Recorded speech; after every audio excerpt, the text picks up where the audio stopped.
Welcome back di keuangan.com ya guys. Di video kali ini, kita bakalan bahas sesuatu yang sering banget dialami investor saham, yaitu ketika saham kita turun sampai 90%. Nah, pertanyaannya, kalau saham kita udah loss sedalam itu, masih bisa balik modal lagi gak sih? Dan kalau bisa, caranya gimana sih? Di video kali ini, kita bakalan bahas bareng-bareng. Saya bakalan kasih contoh yang simple. Misalnya, kalian investasi 1 juta rupiah di sebuah saham, tapi ternyata saham tersebut turun sampai 90%. Yang artinya, modal awal 1 juta rupiah sekarang cuma tersisa 100 ribu rupiah. Nah, supaya uang kalian bisa balik lagi ke 1 juta, 100 ribu itu harus naik 10 kali lipat. Artinya, saham tersebut harus naik sekitar 900% hanya untuk kembali ke modal awal. Makanya, semakin dalam kerugian kita, semakin sulit juga untuk balik modal.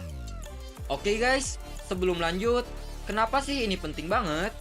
Banyak investor pemula yang mikir, gak apa-apa sahamnya turun, nanti juga balik lagi. Padahal, kenyataannya, ketika saham turun terlalu dalam, jalan untuk kembali ke harga awal jadi sangat berat.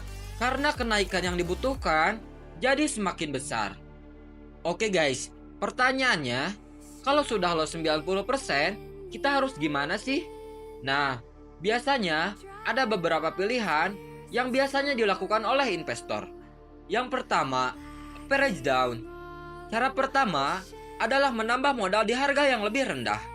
Misalnya, modal awal kalian 1 juta, sekarang hanya tersisa 100 ribu. Kalau kalian menambah modal lagi, misalnya 900 ribu, maka harga rata-rata pembelian kalian bisa menjadi lebih rendah. Tapi guys, strategi ini hanya cocok kalau perusahaan tersebut masih bagus secara fundamental.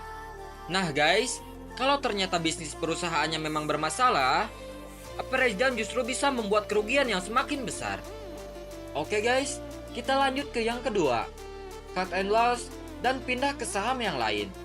Cara kedua adalah cut and loss, lalu memindahkan dana ke saham lain yang lebih potensial. Kenapa banyak investor yang melakukan ini? Karena menunggu saham naik hingga 900% bisa memakan waktu yang sangat lama. Bahkan dalam banyak kasus tidak pernah terjadi. Jadi daripada modalnya nyangkut, sebagian investor lebih memindahkan ke peluang yang lebih baik. Oke, kita next ke yang ketiga, hold dan menunggu. Pilihan terakhir adalah tetap memegang saham tersebut dan menunggu. Tetapi cara ini biasanya hanya dilakukan kalau perusahaan tersebut masih kuat, bisnisnya masih berkembang, dan penurunan harga hanya karena sentimen pasar. Kalau tidak, ada banyak saham yang turun 90% dan tidak pernah kembali ke harga sebelumnya. Jadi kesimpulannya guys, kalau saham kalian loss sampai 90%, sebenarnya masih bisa balik modal. Tetapi masalahnya, saham itu harus naik sampai 900% untuk kembali ke modal awal.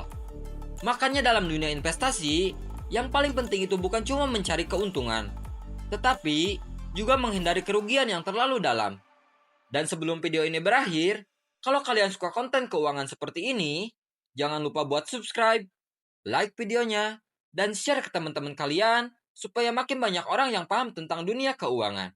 Mungkin segitu dulu guys untuk video kali ini. See you next video. Bye.